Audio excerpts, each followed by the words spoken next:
Šachmat. To som mohol už po sebe tretí raz prehrať? No môj zlatý, už 8. Keby si vedel počítať, možno by si aj vyhral. Teraz vyhrám. Vďaka tomuto kameňu teraz vyhrám. Si robíš zo mňa srandu? To vďaka tomuto kameňu chceš vyhrať? Co si píš? A teraz ja keď vyhrám, tak ty pôjdeš skočiť tam do toho jazera. Ale ak vyhrám ja, tak to budeš ty. Ha! Šachmat, milady. Ty si zo mňa robíš srandu? Ja tam nejdem. Ja tam Ideme tam. nejdem. Poď, prehrala Nemyslíš si. vážne?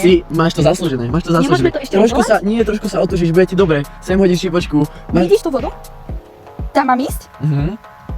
Do nej? Ale vieš čo? Ja tam idem. Radšej pôjdem do tej ľadovej vody, ako mám túto sobotu bežať taký 7. ultramaratón. O akom 7. ultramaratóne rozprávaš? A ty čo si zabudol? Čo? Ja fakt bežím. Ja túto sobotu zase bežím 7. ultramaratón. Ak si aj ty zabudol, že ešte stále bežím. Tak nezabudni prispieť svetilku nádeje a spolu vyzberieme 10 000 eur a budeme bežať 7., 8., 9. každý jeden ultramaratón. Ja bežím, ty prispej!